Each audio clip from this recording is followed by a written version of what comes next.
There are powerful spirits that would love to take over your life, to take over your health, to take over your dreams, to take over your goals and accomplishments, and to tell you cannot go any further and give you that spirit of giving up. Let me tell you something.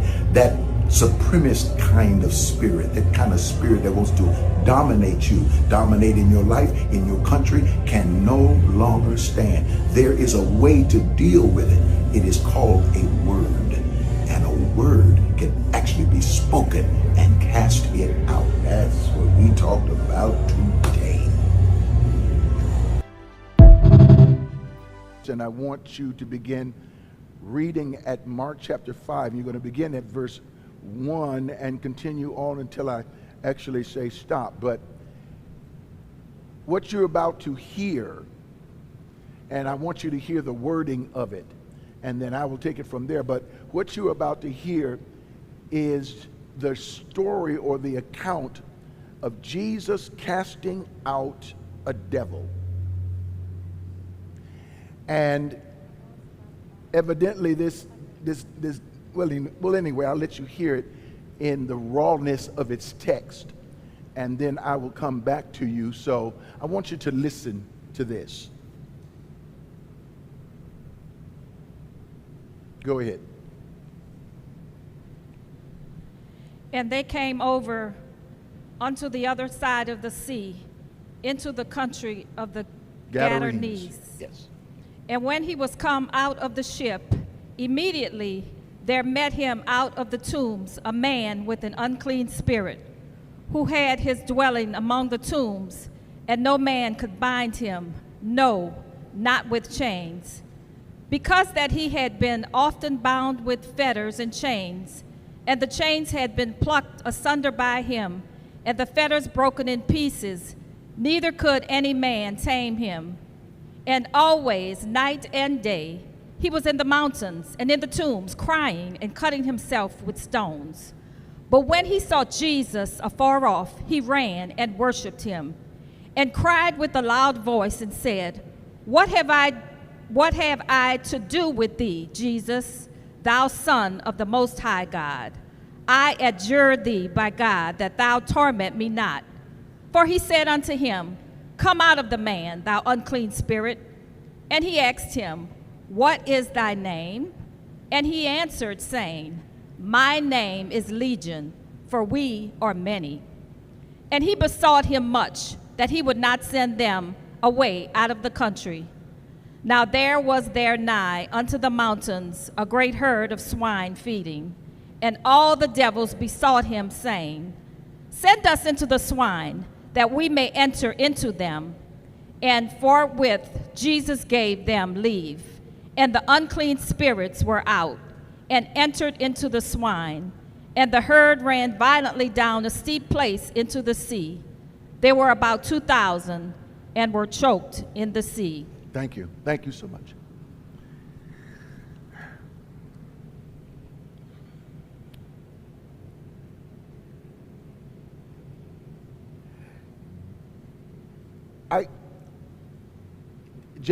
I don't know how this may appear on the internet when it'll probably come out earlier on Dr. Ed's place, but I don't know how this is going to appear title-wise on the internet, because it can be changed. Sometimes we change it for people to understand better, so they'll know how to click things and understand.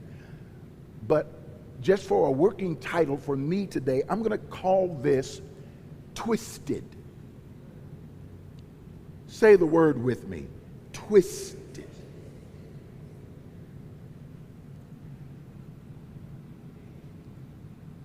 Anything that seeks supremacy over anything else will always believe it is right and godly in what it is doing, even if it is oppressing another human being. For it is the nature of demons to believe that they are right. For actually, what we don't understand is that demons do not disregard God. They know God. James, in our scriptures, teach us that even demons tremble because they believe in God. And not only do they believe, but as we see in this passage, they even worship him. If demons can worship God, then it means that they can believe that they are righteous in their movement. Help me, Holy Ghost. They can believe they are righteous in their movements and oppress even in the belief that they are correct in doing it because of a word called supremacy. So, supremacy is very simple. It is the belief of being supreme. The belief that I am at the top of the food chain. The belief that I am in charge. As someone who would break a horse, they would put a bit in its mouth because it goes all the way to the back so the horse can get used to the bit. And one of the things they say, you can't ride it unless the horse, first of all, accepts the bit. The horse must accept the mechanism of control before you can actually ride it or get any use of it. It must accept the mechanism of control. Say, mechanism of control. Once the mechanism of control has been broken, and it is very hard to break, but once the mechanism of control, let me put it this, once the mechanism of control has been accepted, then from that point on, and the weight of the rider and the holding of the reins, that horse now has accepted the rider, and that rider now owns that horse. And that horse will basically go wherever that rider wants to go, unless that horse comes against danger of its existence. But if it is trained well, that horse will even, and I didn't learn this from history or reading about horses, I learned this from the cowboy movies, that if that horse is trained properly, it will even jump off the mountain into a river and allow the cowboy hero to get away, because the horse has been trained and the horse loves the cowboy so much that the horse blends with the personality of the cowboy, and all the cowboy has to do is pat it, give it an apple or a piece of sugar, and say, "Good boy," and moves on. This is supremacy or domination over animals. The cow, the pigs, the cattle that are on the farm, the chickens. Chickens give you trouble, but chickens still, they will peck all over the place and put feathers everywhere else, but still, they're still chickens. You have to learn how to deal with the chickens. These are your farm animals and how you control these things. This is supremacy. Now, we hear terms of how supremacy or the spirit of something. Now, understand, you really can't see supremacy. It is like these demons. It's in the man, but you can't see it oppressing the man. It's not really in the man, it's actually oppressing or suppressing the man, to the extent that the man's voice sounds like the demon's voice, or the demon's able to talk through the tool of the man. So supremacy is a spirit, which means that it's intangible, can't be seen, you can't touch it, it's just that which it is. But a spirit doesn't mean anything if it does not have a tool to work with. So they say there's something, okay, what could a tool possibly be to work with? A tool could be like it's the supremacy of a cowboy or the supremacy of someone mastering a horse. What could a tool be? Could a tool be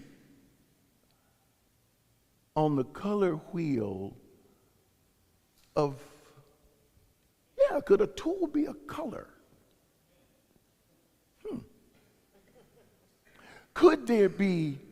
Could blue be supremacist? Could there be green supremacy? No, what purpose would it be?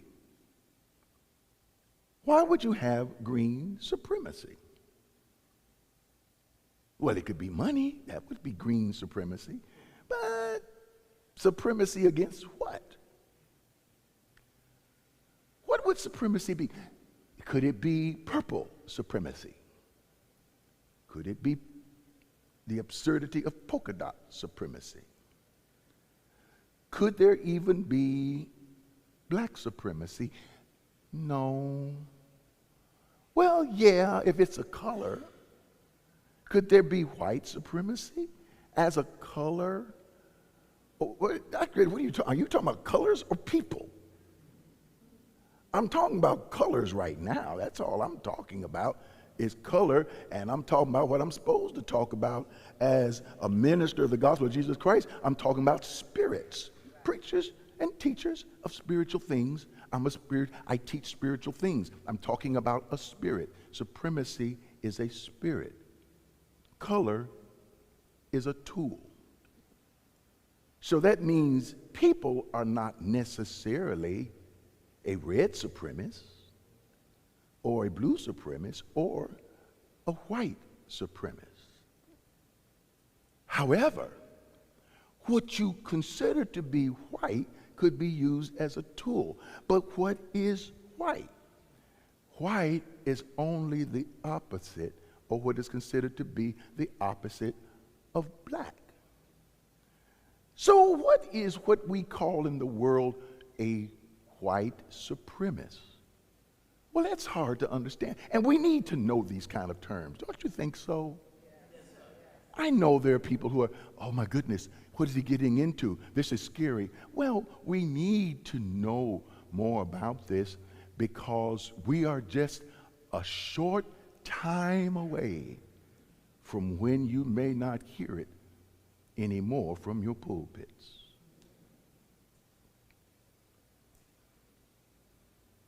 White supremacy or white supremacist is not a person. It is a color with a spirit. White is the tool. Supremacist or supremacy is the spirit. Now, people in the secular world will not use those terms. We use it as a term because we are in the realm of that we are in. Because there are things you're going to have to know in these days to come. It is going to have to be history. You're going to have education, and you're going to have to understand things concerning religion, which is different worlds. Because I'll give you an example. They just got, we talked about it last time, they got the new pope here. But there are things that are coming out on the new pope that they're having issues with. They thought they had dug deep enough in the background, but there are things that are coming out. They may have dug deep enough in the background, but now that people and news people and journalists are digging deep in the background, they're finding out that the Pope's background, grandparents, are not a particular color on the wheel. Well, they're on the color of the wheel, but It's not, are you going to talk about white? Well, you must understand, there is no white without black. Are you trying to get rid of white supremacy? Well, there is no white supremacy without black, because there's nothing without black. There's nothing to be supreme over. Remove black and explain to me what is white supremacy.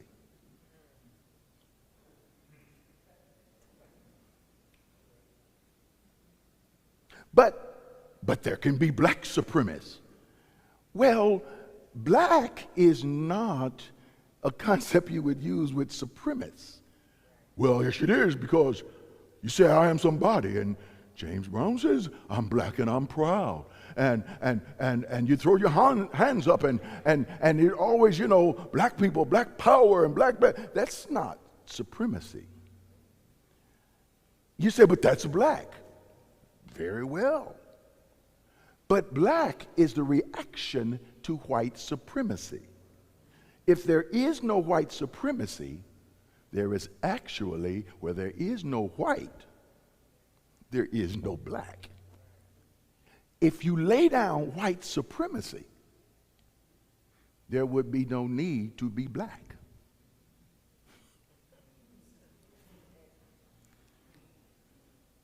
But since you will not lay down white supremacy, then you have to have blackness to stand against the spirit, so that the spirit can go no further, because wherever it goes, whether it's in a human being or in a pig, it will destroy itself and you along with it. I'm not cautioning black. I'm a little nervous for white. Because you see, the spirit of supremacy does not always know what it is. The scripture teaches this, that a man was in the tombs. They said had an unclean spirit. There are 3 characters in this particular text. I haven't done exegesis in a while, but I love doing them. Exegesis sound like preachers, so that's why I don't like to do them too much, because it brings the preacher voice out. But there are 3 in this text, 3 characters in this particular play. One is the man who is possessed or oppressed. The second is the spirit that is oppressing. And the third, you would say, well, the third would be Jesus. No, let's leave Jesus over on the side. Jesus is not a character in the play. Jesus is the writer of the play, the author and finisher of our faith. So we leave Jesus over here. The third character in this play are the people who are trying to help the man who's in trouble, and trying to bind him and trying to help him and trying to keep him from hurting himself and to keep the spirit from hurting him. These are people who don't understand the fact that it is a spirit in the first place. They're just sitting on the side helping. In other words, it's like this. You got this man that is there. 33% of it could be in the man could be the spirit called supremacy. The other 33% could be the people who say, listen, we're the one being oppressed by the supremacy. And the other 33% is saying, well, we ain't no supremacists. We just trying to help you over here. But you see, we like the privilege of doing what we want to do. We don't want to get caught up in this. We're just trying to help the man, but we don't understand that what we're dealing with is a spirit. Which is why we get fooled many times, especially when we go into the voting booth. We know we should vote to help the man, but we wind up dealing with the spirit and working with the spirit because we get scared. That's why they want him chained in the tombs because you don't want to let an oppressed person into the public. Why in the world would you oppress somebody? Because evidently there is value in this. Oppression is the ability to feed off of something that you don't have. And that's the physical form of something. You're a spirit that's just floating in the atmosphere out there. In other words, really, there are a lot of what you would call, well, let's bring it down to a little bit down to the earthly realm. There are people who may have white skin who are not white supremacists. They're all over the place. There are people who have white skin who are not white supremacists. But the white supremacy spirit, the supremacy and the tool that is white that says we're white supremacists, or that's what this is called. In other words, we're the supremacists because we're white. It bothers some people because of the skin color that they carry, not because they're ashamed of their skin color, but because they're saying that's not what we are. But you can't get away from them because they've named it white. Just like black people can't get away from it because they made it white. Therefore, you have to have a contrast, which is black. Now, if we took black away, stop saying black, and everything would have changed. No, it won't change because they will always say they're white supremacists, and they will always make the person who is black the scapegoat. Why? Because the black person cannot change their color. Which is why Italians used to be black. The Supreme Court changed it to white decades ago. Armenians used to be black. I think that's the Kardashians, I believe. Yeah, they used to be black till the Supreme Court turned them to white. This is on record. See, history does not change. It goes on. It doesn't, and it repeats itself. Now you begin to understand there are other people, even overseas, people who are in the desert lands, at one time were called in 1800s black. But if you can give away a plane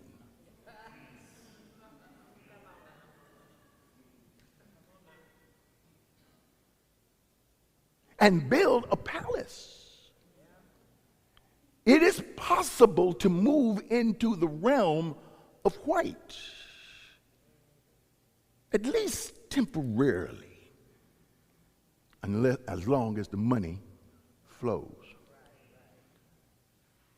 You can even be black of skin and become white supremacist inside in mind, and even possess your own self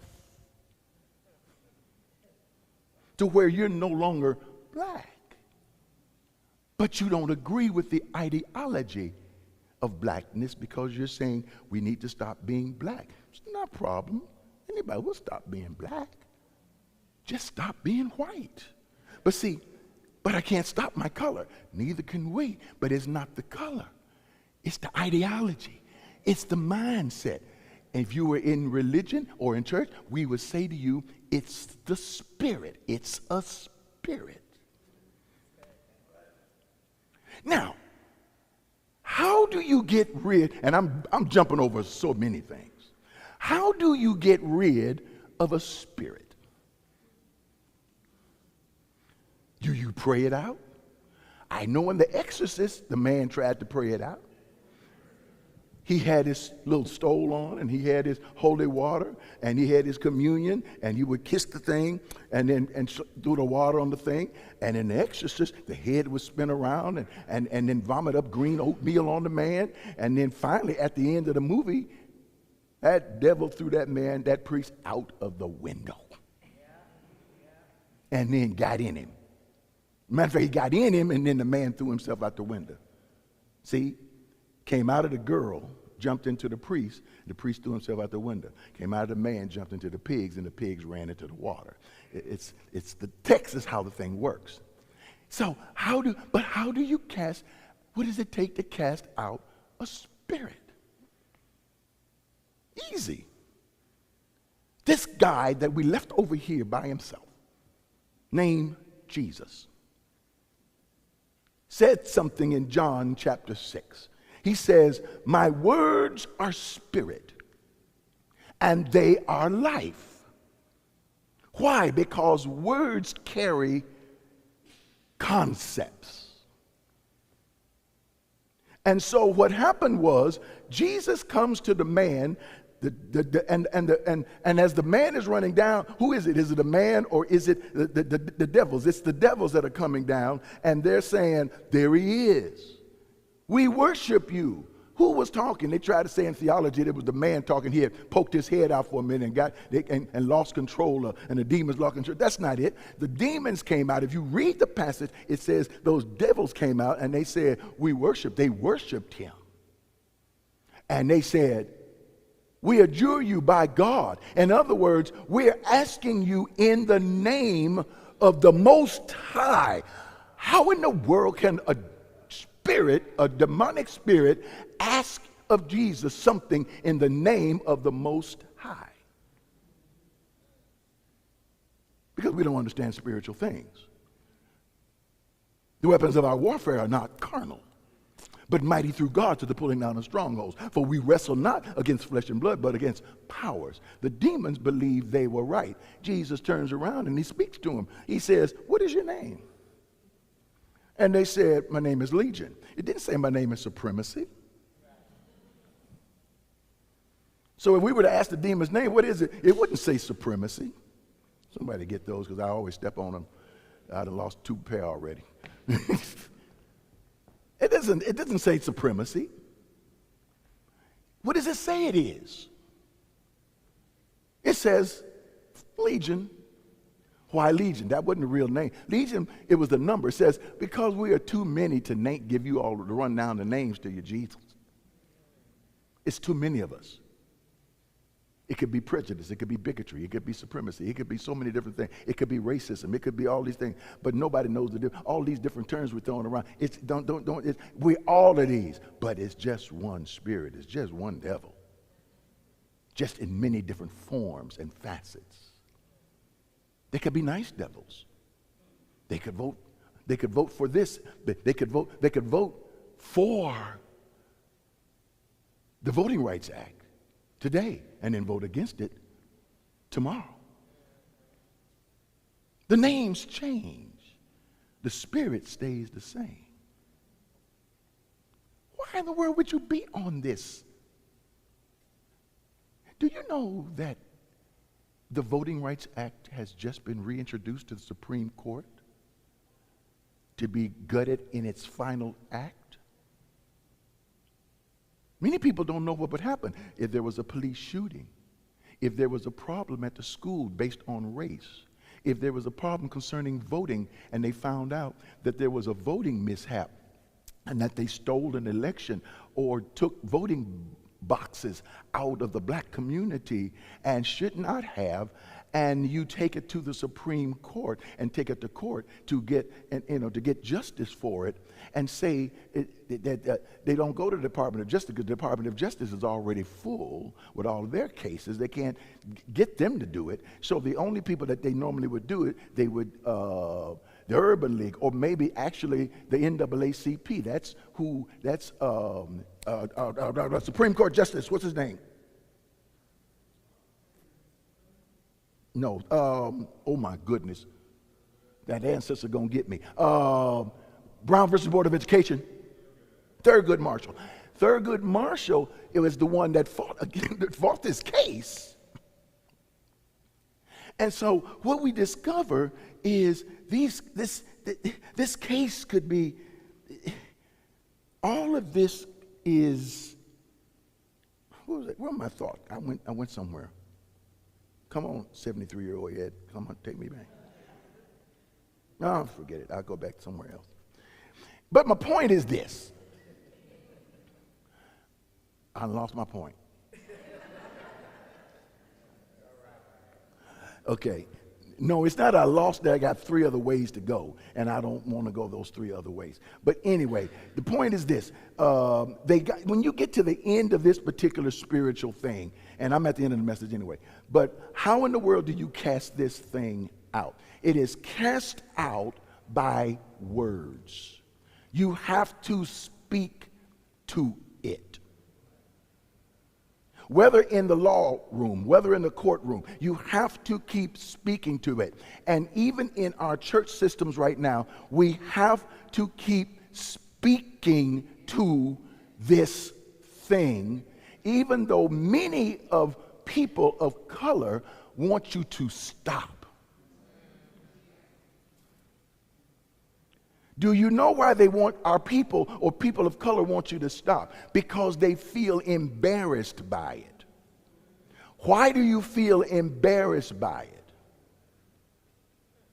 Because we feel many times, or shouldn't say we, but people feel, and this is people white too, why stop? Because when you feel embarrassed by it, you just want to shrink back, because many times people find value in being or climbing the ladder of white supremacy, or gathering up the crumbs of what white supremacy can give you if they decide to give you some crumbs from the table. So they're saying, leave us alone, Jesus. Word, leave us alone. Let us go. Do not cast us out of this person. Why are we oppressing this person? Because here is where the problem is. There is money in supremacy. That's where I've been trying to get you all day. There is currency in supremacy. And skin that cannot change can always be used. In other words, you will never become white enough to become a white supremacist, even in your own mind. You will never be accepted. The only thing you can do is come out of the oppression, and this is what Jesus does for us.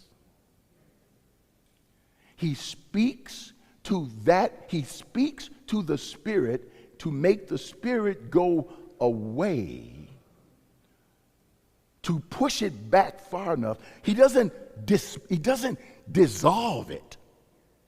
He moves it long enough for the person to get their personality back and to discover who they are, so they can become different than what this spirit has taken them to, cutting themselves, cutting their own selves, hurting their own selves, hurting their own people,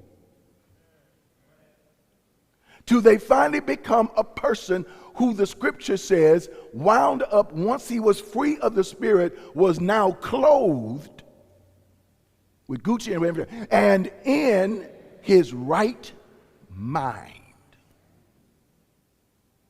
While the spirit, Jesus didn't get rid of it, the spirit says, allow me to go somewhere else. Jesus said, go ahead.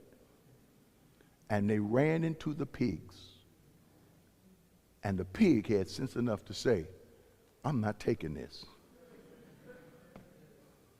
No more pigs. Well, didn't that bother Jesus? Because the Bible, there was money in pigs. Jesus didn't care about the pigs. Jesus was Jewish. They don't agree with pigs. They don't eat pork. That was, disciples all, and they were Jews. They didn't care about the pigs. That was a Greek thing. That was Roman. And so what happened was, once this man is free of this oppression, the scripture says, the man says to Jesus, can I go with you? Jesus said, where? Just let me get out of here. Jesus says, no. Let me follow you and go with you to wherever you're going. These people, I done cut myself and everything. I done lived in the cemetery and everything else. I want to get away from this place. Jesus said, no, you're not. He said, I'm going to another city to preach. And then I'm going to another city to preach. He says, but you are going to take the word I gave you and you're going to take it somewhere else. He told that man, leave here and go preach in other cities and tell them what I did for you by setting your image free. And the man said, okay. The scripture says that he went out and he preached in Decapolis. There's no such city called Decapolis. It's the beginning of the word is Decapolis, which means 10.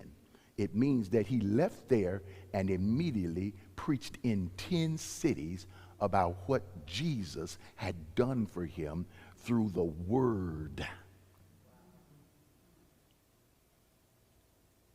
How many of us are going to preach about how Jesus has brought back our image of ourselves to the point that we can look in the mirror and say, I love that woman in that mirror.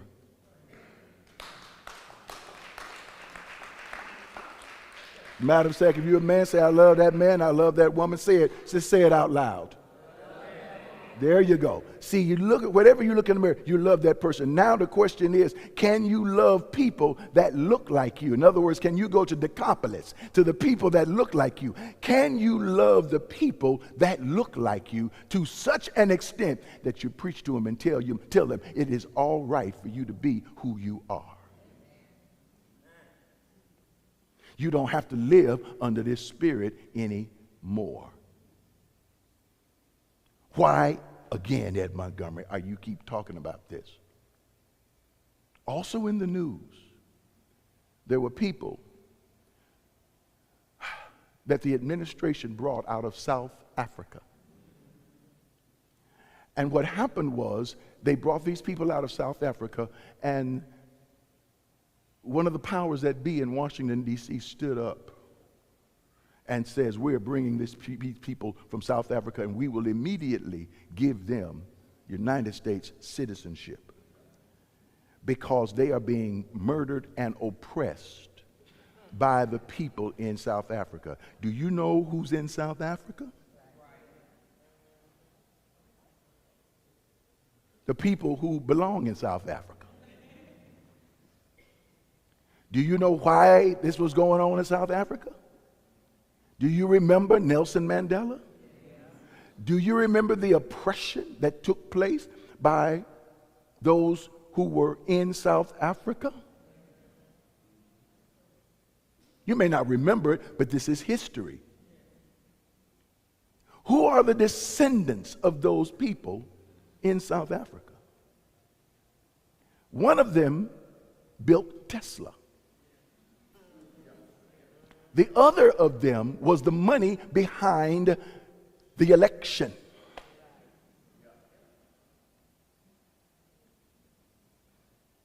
I only got so much time to preach it.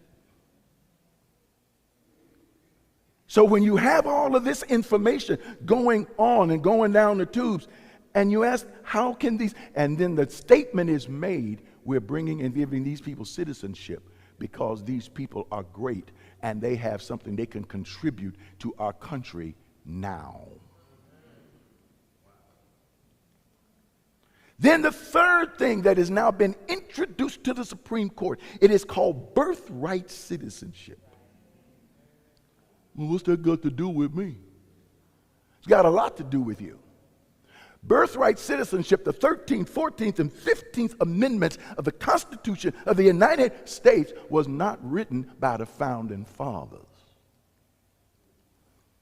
It was an amendment. It was the slavery or the Civil War amendments. It is the amendments that gave people of color the right to be citizens in the United States.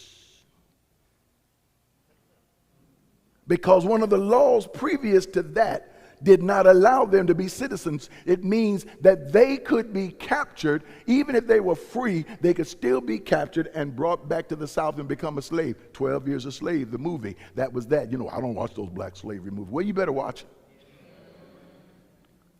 because you're darn close to it. And so we understand, when we understand that, birthright citizenship means if you are born on the soil of the United States of America, you are a citizen of the United States of America. But the thing has a comma after that. And it gives a statement that they're trying to twist. It can't be twisted, but they're trying to twist it to mean that, well, even though this was written concerning slaves, we have now proven to the Supreme Court. What Supreme Court? The Supreme Court, where the majority of them were put on there by the Republican Party, and the people who are now there in office, and the people who have wrote Project 2025, and the people who wrote Project 2025 because it is a spiritual document in the belief of Christian nationalism, and that Christ should be the head of the country. And just because we hear the word Christ, we think it has something to do from those mouths, that it has something to do with us. Are you suggesting? No, I'm not suggesting anything. I am telling you that there is a separation that has been brought about not by black people. White can only be white when there is black. Remove black, there is no white supremacy, because there's no one to oppress. And you can only oppress them as long as they stay black. And I'm going to be black as long as they stay white.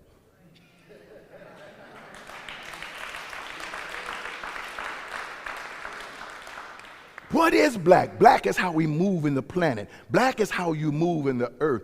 Black is your mindset. Black is staying woke because you understand all the mess that is around you. Black means you keep your eyes open. Black means you know that if you're stopped by police on the street, you better know what to do and how to act. Black means you do have to give your talk to your young black boys and your young black girls about how to deal with what's around this world. Well, we keep perpetuating black. No, we're saving them from white. It is not white men or white women. It is about whiteness. It is a spirit.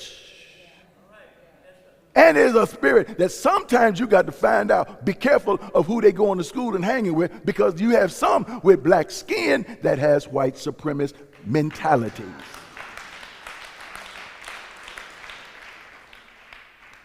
Well, does that mean you don't talk to people? No, of course you talk to people. You talk to all people. Black people, white people, talk to everybody. What about going out with them? Go out whatever you want to go out with. What about who you marry? Marry who you want to marry. But here's what you do. You have to have the conversation. If you are a black man with a woman who is white or has lighter skin, or what, sometimes even if she got too light skin, you're going to have a conversation. If it's the other way around, you got to have the conversation. Baby, what do you think about this? You do understand, if you have my babies, your babies are in danger in this country.